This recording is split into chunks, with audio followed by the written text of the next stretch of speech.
안녕하세요. 경기도에 거주하고 올해 환갑을 맞이한 만 60세 여성입니다. 이번에 제 생일을 맞이해서 딸이 환갑을 축하한다며 가족 여행을 선물해 주었는데요. 환갑이라는 나이가 요즘 들어서는 그리 늙은 것이 아니라고는 하지만 딸과 함께 제주도 여행을 갔다 오며 생일을 보내니 감회가 남다르더라고요. 예전에는 잘만 오르던 언덕과 산도 이제는 무릎이 쑤시고 허벅지가 덜덜 떨리는 것이 몸이 많이 늙긴 늙었구나. 예전과는 다르구나 하고 느꼈네요. 제주도 좋다는 말만 들어봤지 저는 처음 가보는 거였어요.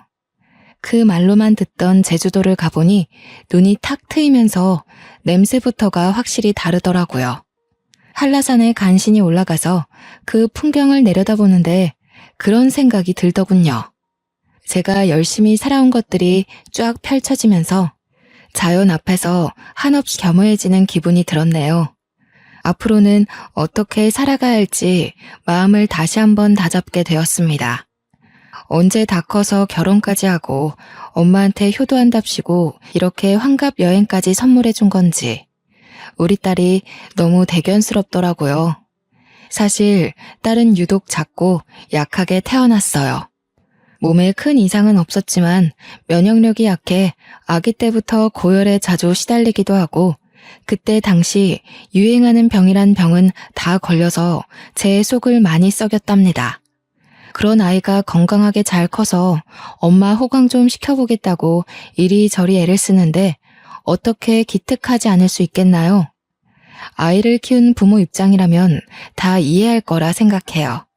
사실 우리 딸을 임신했었을 당시에 큰 사고가 있었습니다. 그래서 딸이 유독 약하게 태어난 것에 제 탓이 있지 않을까 하는 생각이 들고는 했죠. 내가 임신 동안 잘 못 먹어서 그런가?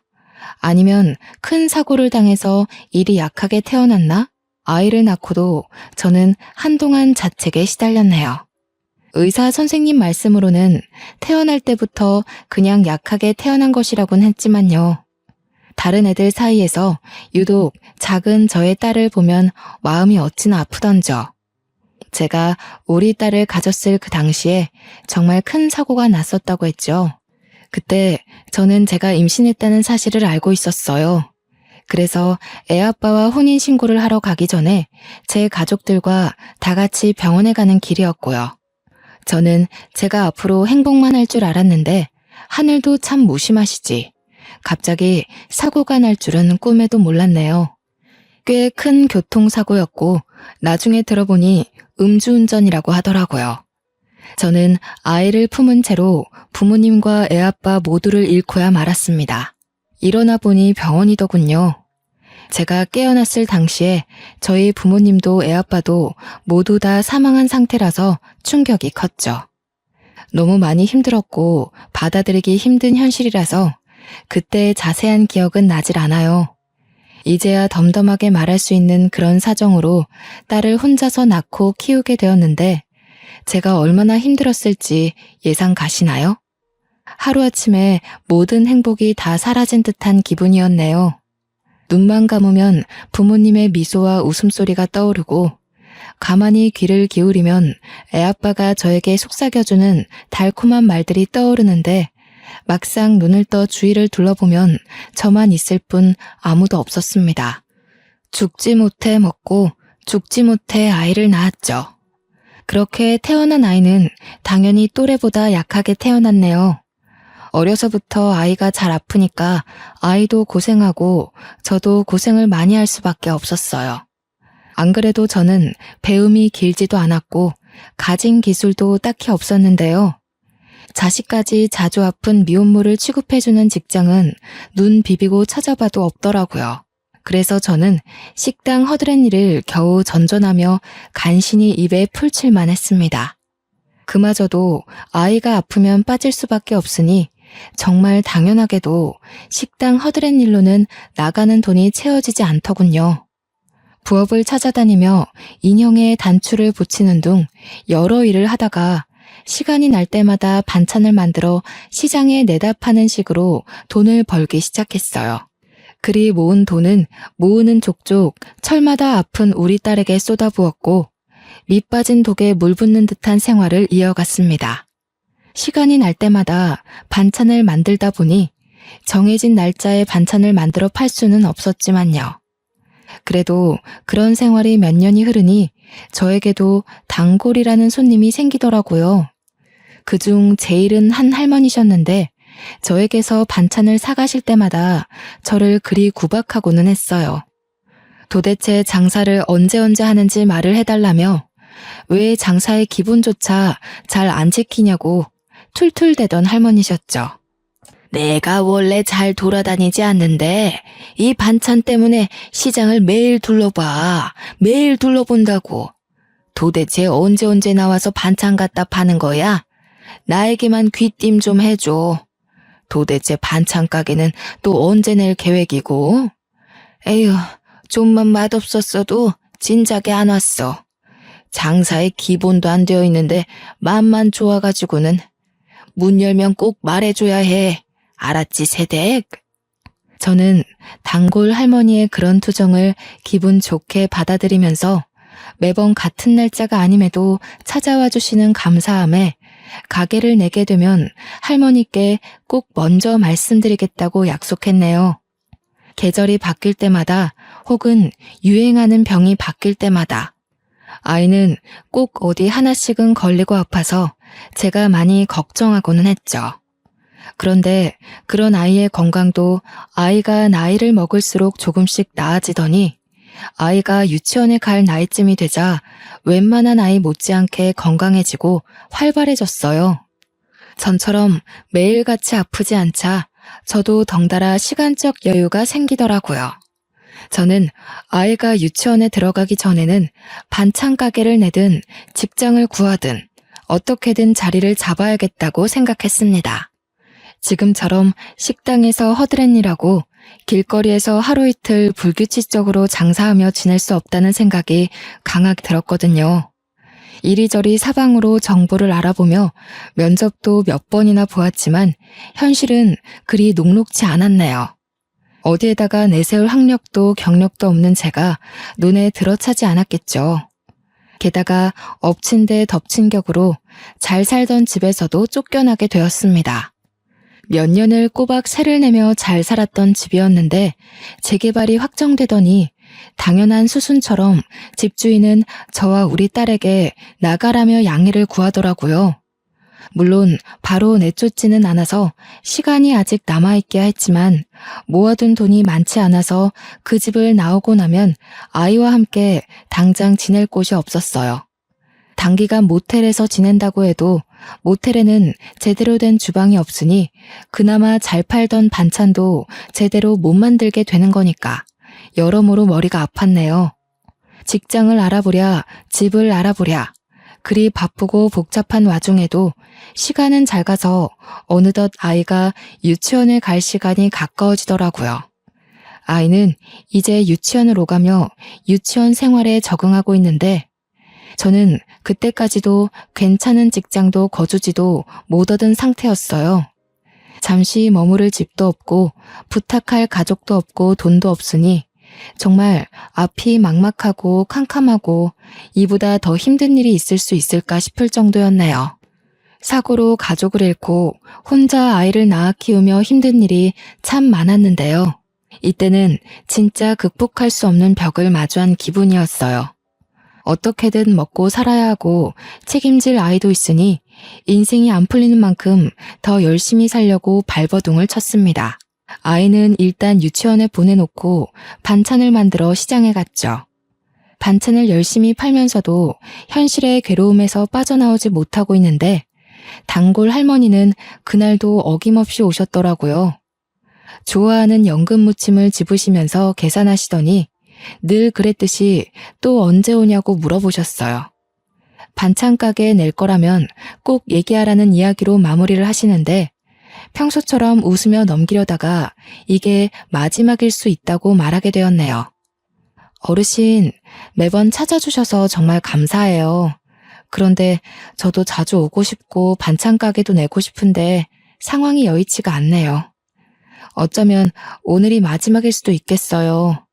머무를 곳은 없고 직장은 번번이 떨어지고 지금까지는 어떻게든 괜찮았는데 이제는 정말 반찬 만들 곳도 없어질 것 같아서요.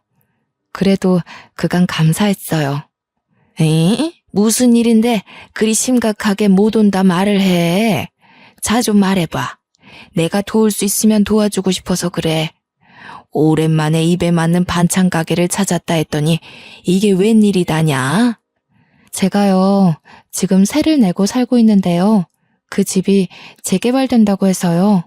곧 나가야 하는데 아이를 홀로 키우기도 하고 아이가 자주 아팠어서 돈을 못 모아놨어요.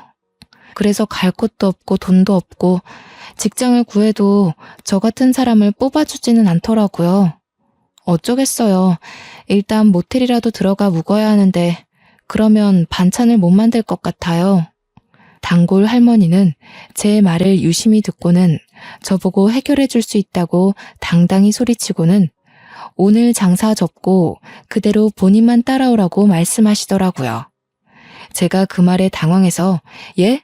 하고 되묻기만 하자 남은 반찬은 본인이 다 살 테니 걱정하지 말고 따라오라면서 제 손을 잡고 어디론가 향하셨어요. 어찌저찌 단골 할머니께 끌려가 도착한 곳은 시장에서 얼마 벗어나지 않은 4층짜리 동네 건물 앞이었는데요. 1층에는 작은 동네 슈퍼마켓이 있고 그 위로는 간판이 붙어있지 않은 걸로 보아 사람들이 사는 집으로 보였어요. 단골 할머니는 그 건물을 가리키며 당당하게 말씀하시더라고요. 내가 여기 건물 주인인데 이 슈퍼마켓도 운영 중이었거든. 이젠 몸이 늙어서 슈퍼마켓을 정리할까 생각 중이었는데 마침 잘 됐다. 새댁이 여기 들어와서 반찬 가게를 내. 슈퍼 한쪽에 방이 따로 또 있어서 살 수도 있고 유치원이랑도 가깝고 나름 괜찮을 거야. 월세는 따로 안 받는 대신 반찬으로 줘. 알고 보니 단골 할머니는 건물을 몇 채나 보유하고 있던 부자 할머니셨어요.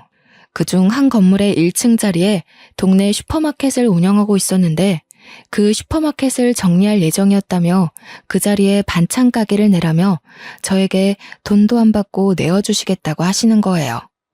대신 본인이 좋아하는 반찬을 알려주시면서 맛있게 만들어달라고 하시는데 너무나 감사했어요.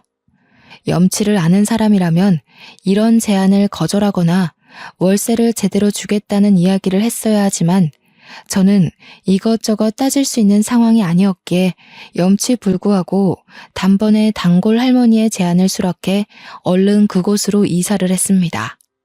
슈퍼마켓이었던 1층을 반찬 가게로 바꾸는 과정은 생각보다 많은 게 필요했어요. 모든 걸 새로 바꿔야 했고 설치해야 할 부분도 많았죠. 인테리어는 그렇다 치고 기본적인 틀부터 새로 해야 했기에 만만치 않은 돈이 필요하더라고요. 제가 모아둔 돈을 거의 다 쏟아붓고도 모자라 단골 할머니께서 도와주신 후에야 반찬 가게로의 탈바꿈이 가능했었네요. 심지어 단골 할머니는 슈퍼 안쪽에 있던 방을 개조해 저와 제 딸이 같이 살 수 있는 공간으로 만들어주셨어요. 그렇게 단골 할머니가 하시던 동네 슈퍼마켓은 저의 반찬 가게가 되었고 반찬 가게에 딸린 방은 저와 딸의 집이 되었습니다. 할머니는 반찬 가게 건물의 3층에서 살고 계셨는데요. 저는 너무나 감사한 마음에 할머니가 좋아하시는 반찬을 늘 정성껏 요리하고 매번 집으로 갖다 드리며 할머니와 저와 딸이 모두 함께하는 식사를 자주 하고는 했어요. 할머니는 그만하고 너도 좀 쉬라며 저를 말리시기도 했지만 하루 3끼 모두 같이 못 먹더라도 한 끼는 같이 먹을 수 있게 노력했고 그렇게 우리 셋은 점차 가까워져만 갔네요. 반찬을 챙기다 밥을 챙기게 되었고 밥을 챙기자 식사를 꾸준히 잘하시는지 확인하게 되었고 식사를 확인하자 어느새 생신도 챙기고 명절도 챙기고 할머니의 건강도 챙기게 되더라고요. 단골 할머니도 처음에야 그만 좀 하라며 저를 타박하듯이 말씀하셨지만 단골 할머니께 익숙해진 저는 그게 단골 할머니만의 애정 표현이라는 것을 눈치 못 챌 리 없었네요. 그리 아니라고 말씀하셨지만 단골 할머니는 많이 외로우셨나 봐요. 그리고 딸을 혼자 키우고 있던 저도 많이 외로웠나 봅니다. 피가 이어지지는 않았지만 매일 얼굴을 마주보며 밥을 먹으니 가족 같더라고요. 저는 언제부턴가 단골 할머니를 어머님이라 불렀고 제 딸은 단골 할머니를 할머니라고 부르게 시작했어요. 어머님은 그런 우리를 보며 싫지 않으신지 아주 그냥 자식 다 됐구만 하고 말씀하시며 아주 가끔 딸과 손녀라고 불러주셨습니다. 저의 반찬 가게는 처음부터 잘 되지는 않았지만요. 시간이 흐르면 흐를수록 단골이 생겨났고 천천히 발전되어 갔어요. 나름 그곳에 자리를 잡게 된 것이죠. 제가 딸을 처음 유치원 보내면서 결심한 것이 어디로든 나와 딸을 위해 자리를 잡는 거였는데요. 그때 당시에는 결코 이뤄질 수 없다고 생각했던 게 조금씩 이루어져 딸이 어느새 커서 초등학교를 졸업할 나이가 될 때쯤에는 저 스스로도 내가 이 동네에 자리를 잡았구나 싶었습니다. 저는 아직도 저의 손을 잡아 끌고 가서 저에게 건물을 소개해 주시던 어머님의 또랑또랑한 목소리와 모습이 눈에 아른거리는데요. 그리 정정하시던 어머님은 어느새 많이 늙어 잘 걷지도 못하시고 기침을 자주 하시더라고요. 저는 그런 어머님을 최대한 정성스럽게 보살피고 있었죠. 요즘 따라 어머님이 늙으신 티가 더 나는 것 같아 건강에 좋다는 것은 모두 해서 먹였어요. 다행히 어머님도 제가 만든 요리들이라면 편식 없이 잘 드시곤 했네요. 그날도 똑같았어요. 그날도 늦은 저녁까지 가게 문을 열고서는 저는 어머님께 바로 갖다 드릴 생각으로 보양식과 기침에 좋은 생강차를 만들고 있었어요. 재료 선택부터 손질, 조리 등등 하나부터 열까지 오로지 저의 정성이 다 들어간 요리라서 제가 반찬 가게에서 파는 반찬들보다 더 정성을 쏟게 되더라고요. 땀을 뻘뻘 흘려가면서 만들다 보니 어느새 마감 시간은 훌쩍 지났고 너무 늦어지는 것 같기도 하고 이제 생강차도 마무리만 하면 돼서 가게 문을 닫으려 밖으로 나갈 때였네요.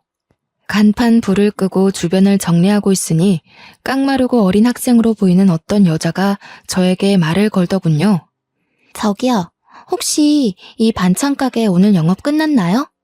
오늘 꼭 사고 싶은 반찬이 있는데 괜찮으시다면 잠시 열어주실 수는 없으신가요?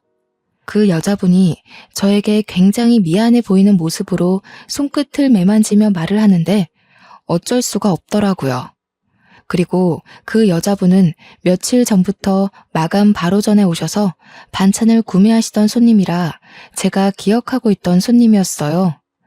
마침 떨이 반찬도 몇 개 남아 있었고 생강차도 완벽히 마무리된 상태는 아니라 제가 생강차를 다 마무리할 때까지 둘러보시라고 하고 저는 생강차에 신경을 기울였네요. 만든 생강차를 유리병에 옮겨 담고 설거지까지 마치자 여자가 조심스레 계산을 요청하더군요. 계산을 해주려는데 여자분이 굉장히 머쓱한 얼굴로 떨이 반찬 하나만 내미는 거 아니겠나요?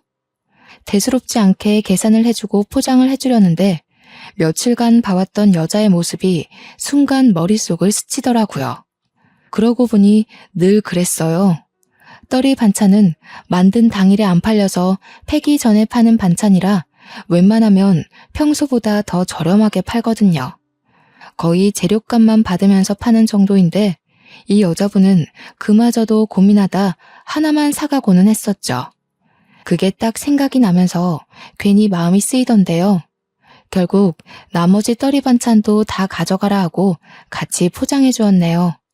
여자는 저에게 너무나 감사해하며 고개를 연신 숙였고 여태까지 그랬듯이 다음 날에도 그 다음 날에도 저의 반찬 가게를 마감 시간 전에 들리며 떨이 반찬을 하나씩 사갔습니다.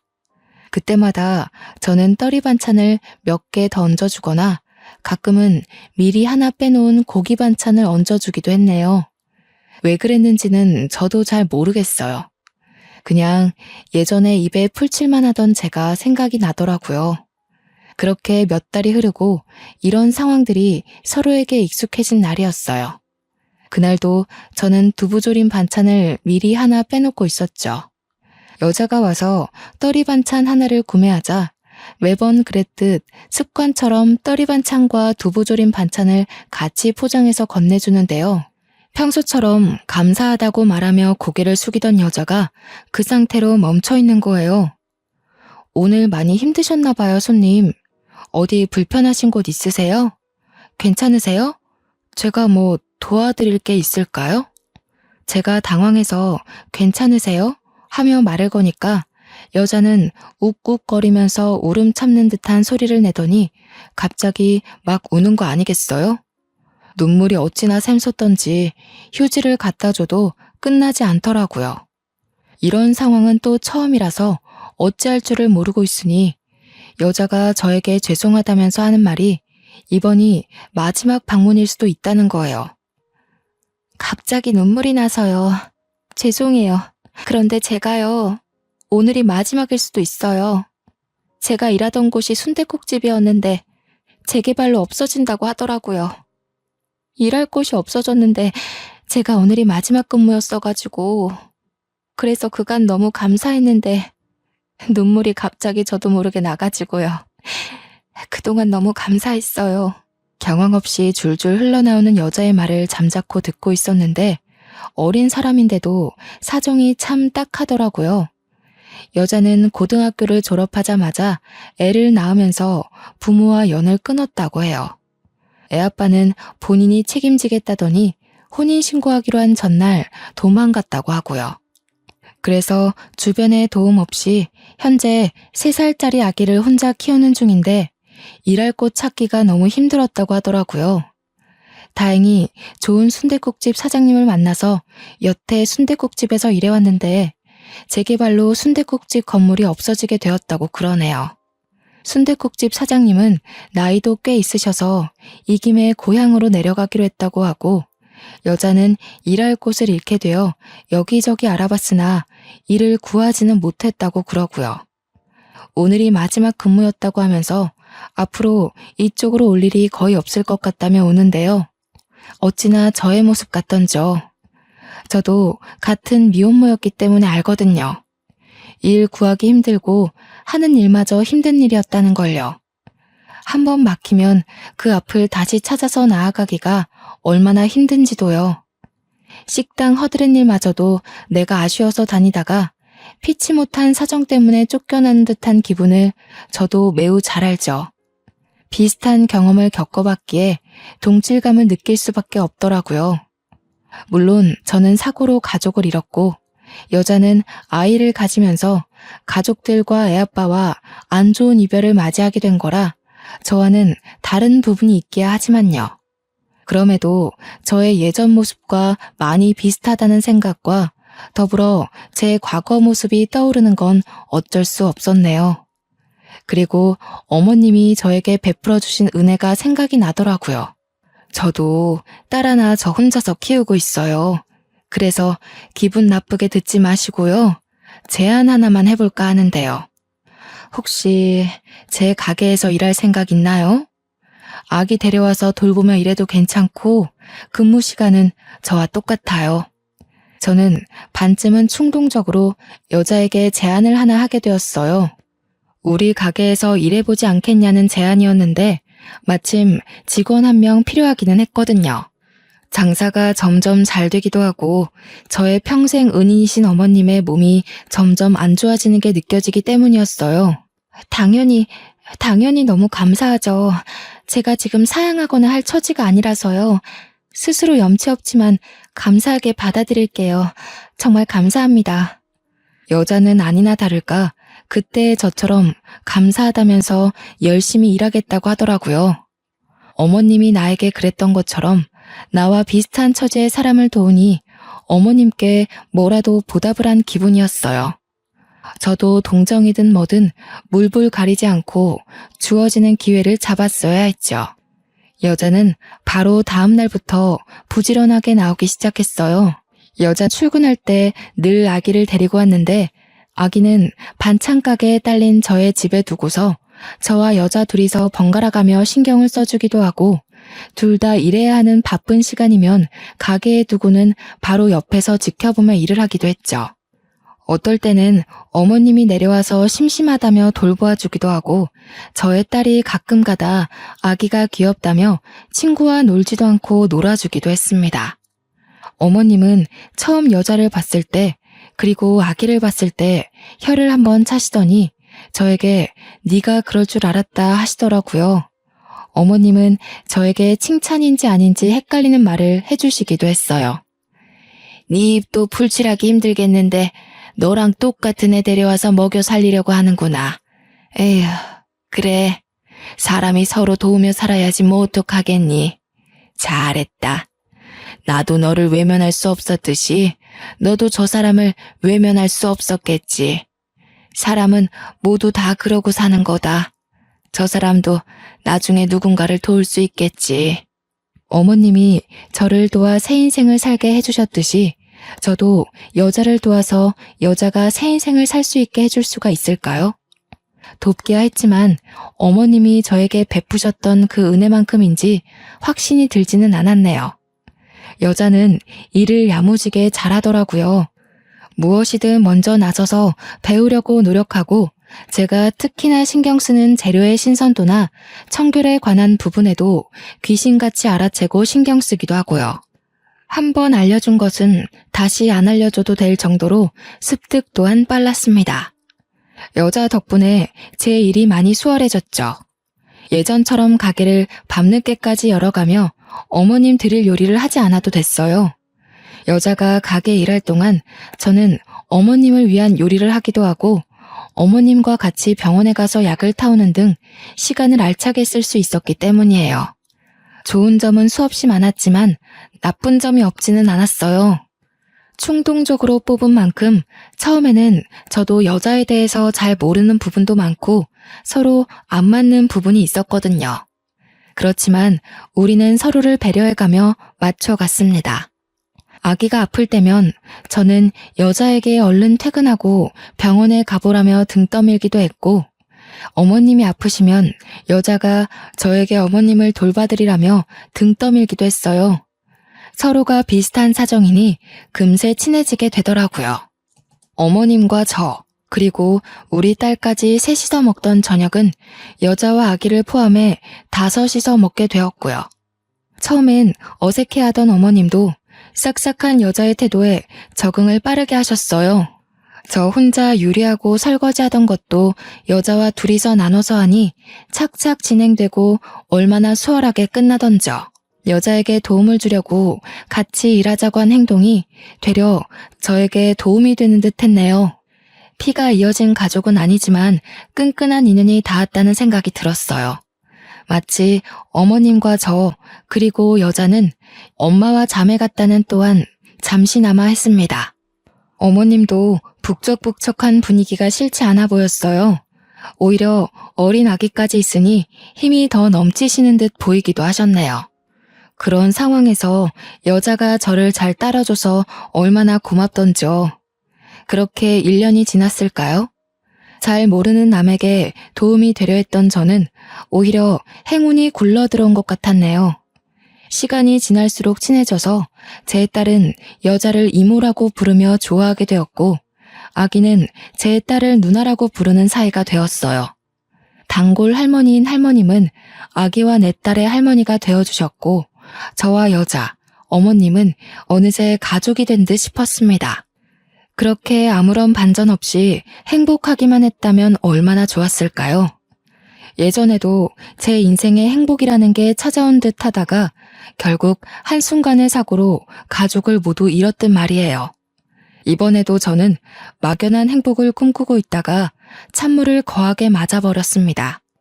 그날은 어머님의 생신이셨어요.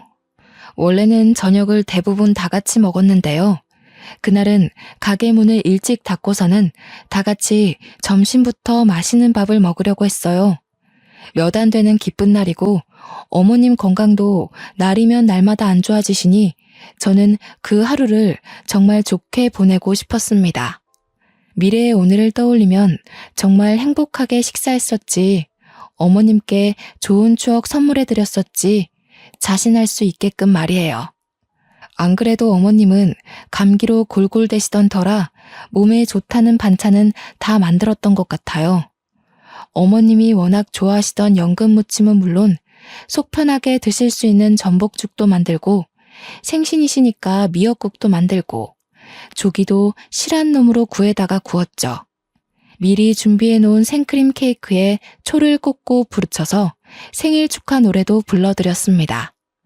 뭐 이런 걸 쓰냐며 고깔모자를 흉보시던 어머님은 결국 고깔모자를 쓰고 박수를 치면서 우리들의 생신 축하 노래를 즐기시더라고요.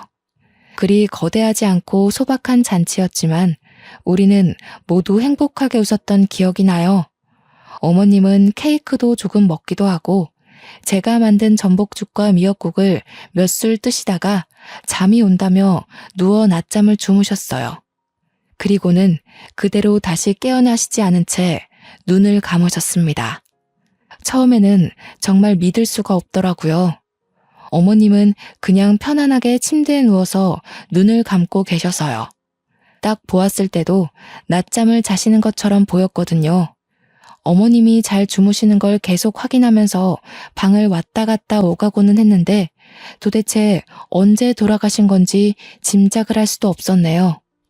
그저 저는 저녁 먹을 때가 되어서도 일어나시지 않아서 어머님을 깨우러 들어갔던 것뿐이었는데 그게 어머님과의 마지막이었을 줄 정말 누가 알았겠어요.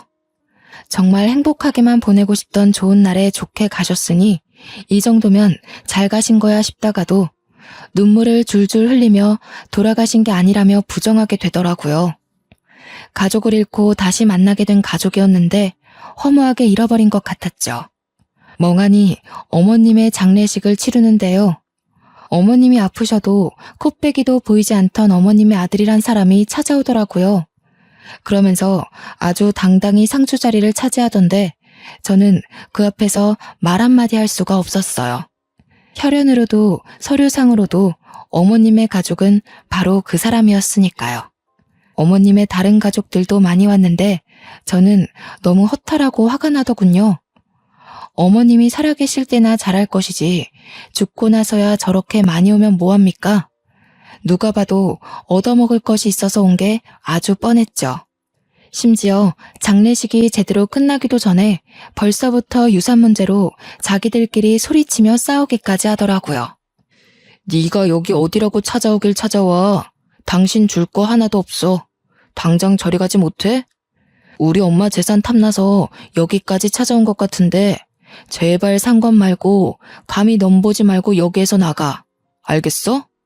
어머님께 제가 몇 년을 붙어 있으면서 단 한 번을 찾아오지 않는 가족을 보고는 대충 예상하기는 했었지만요. 이렇게 콩가루 집안이라고 생각하지는 못했는데 막장 드라마에서나 볼 법한 말을 서로 주고받으며 싸우더라고요. 저는 그런 와중에도 눈칫밥 먹어가면서도 3일 내내 장례식장을 조용히 지키고 있다가 저의 집으로 돌아왔습니다. 여자는 그런 저를 배려해주듯이 아무런 말도 없이 혼자서 반찬 가게를 운영해주고 제 딸도 돌보아 주었어요. 본인도 장례식에 오고 싶고 어머님 옆을 지키고 싶었을 텐데 늦은 밤에 잠깐 와서 얼굴만 비추고 간 것이 다였습니다. 그 말없는 배려가 너무 고맙더라고요. 덕분에 어머님을 아무런 걱정 없이 보내고 올 수 있었거든요. 매일 어머님의 밥과 반찬을 챙겨드리기는 했었지만요. 그것 말고는 별다른 것을 해드린 게 없어서요. 그렇게 어머님을 보내니 마음이 너무 헛헛하더라고요.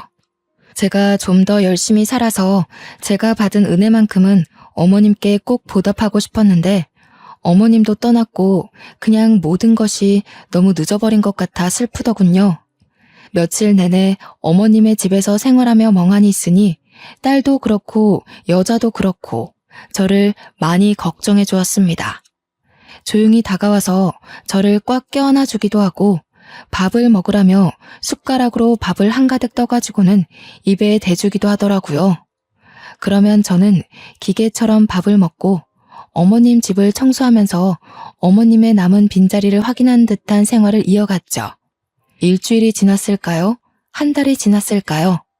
달력조차 보지 않고 흘려보낸 시간이 많아 가늠조차 할 수 없더군요. 어머님의 집에서 냉장고 정리를 하다가 제가 드렸던 연금 무침을 보는데요. 어느새 곰팡이가 쓸어 있더라고요. 어머님은 제가 만든 연금 무침을 워낙에 좋아하셔서 한 번도 남기신 적이 없었는데 떠나신 어머님의 냉장고 속 연금 무침에는 하얀 곰팡이가 여러 군데 피어 있었어요.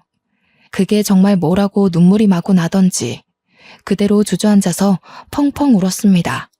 참았던 감정을 다 쓰고 나면 후련하다고 하잖아요. 저도 참았던 눈물을 다 쏟고 나니 후련하더라고요. 이대로 멍청하게 살 수는 없다 싶었어요.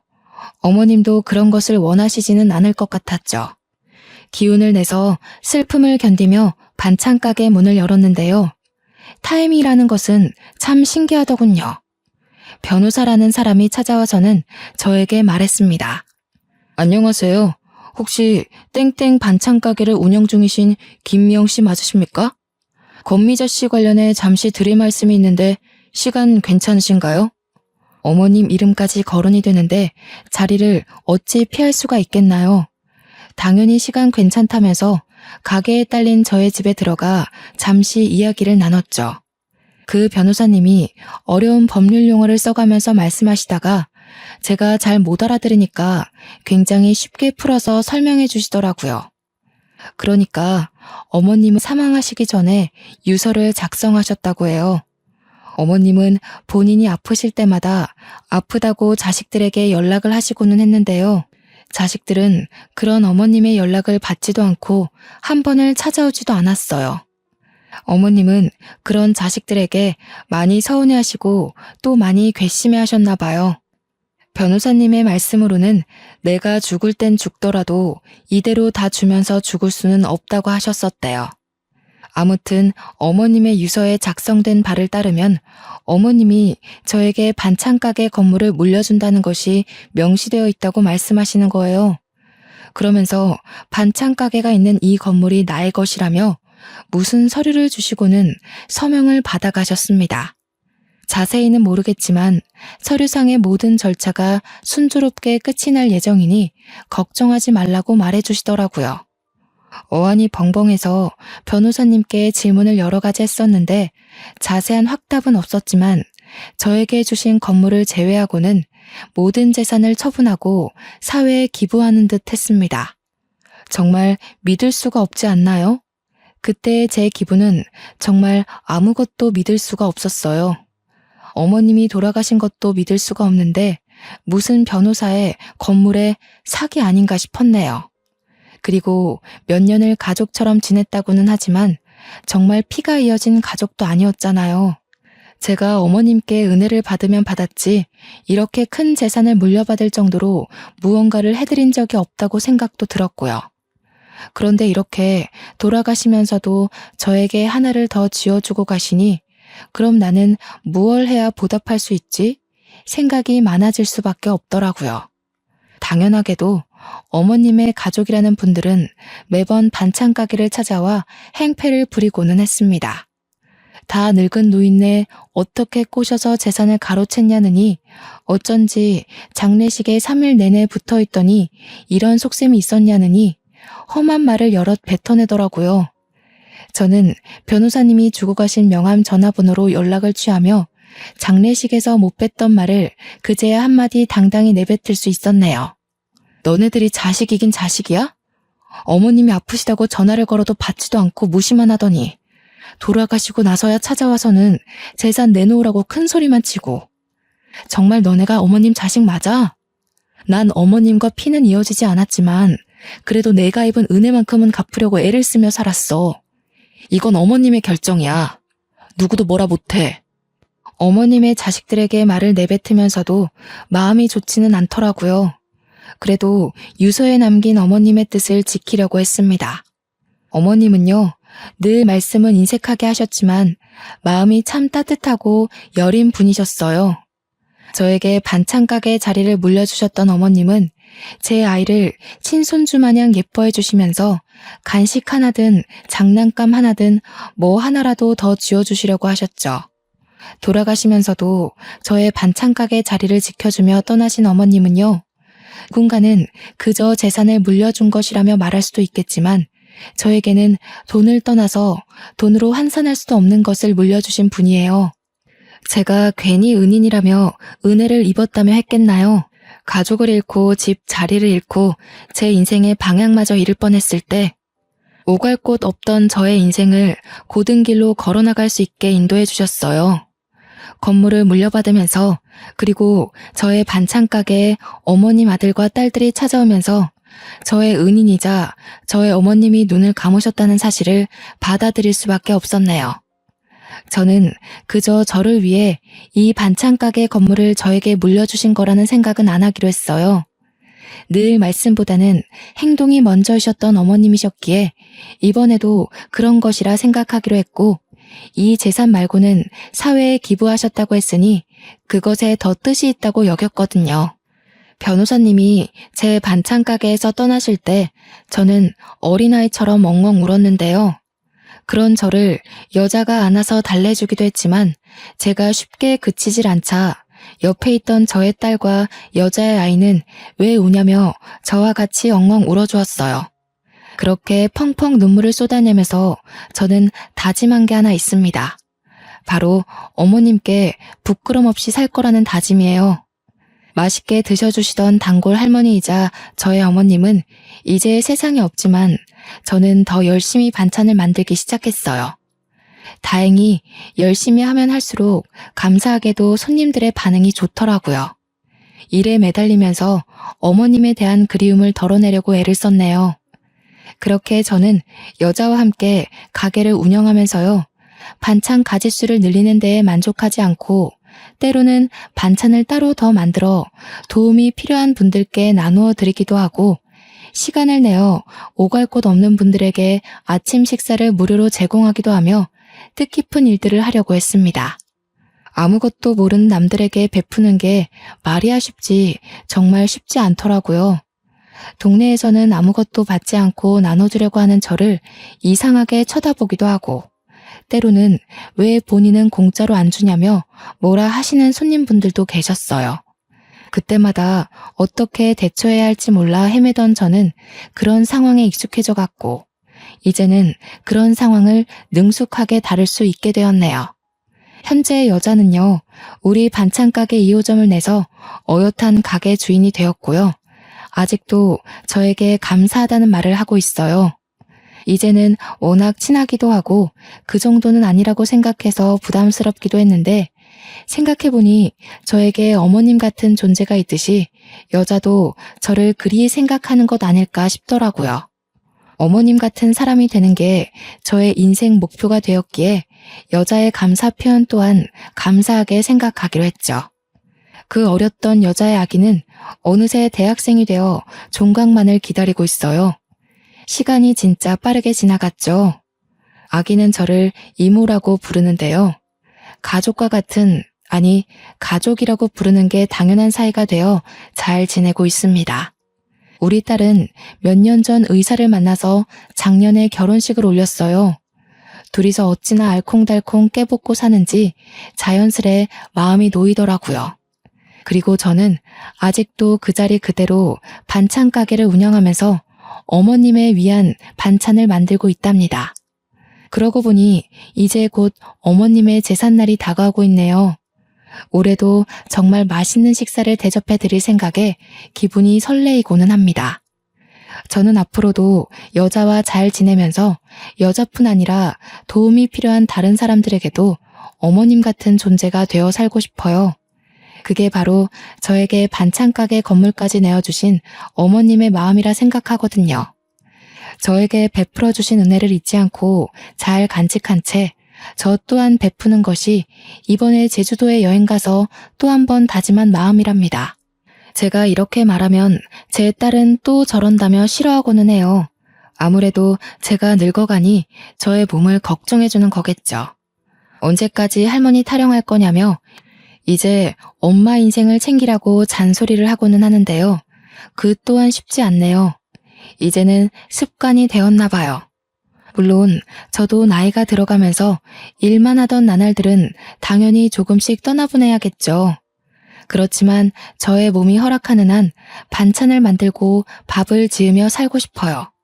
밥은 못 차려주더라도 따뜻한 반찬 한 가지쯤은 거뜬히 내어줄 수 있는 그런 사람으로 남고 싶네요. 제 이야기 꽤 길었던 것 같은데 재미있으셨나요? 여러분들은 어떤 사람으로 남고 싶으신가요? 서로를 도우며 살아가는 따뜻한 사회를 꿈꾸며 저는 이만 글을 마치겠습니다. 제 사연 들어주셔서 감사하고 우리 꼭 같이 행복해져요. 감사합니다.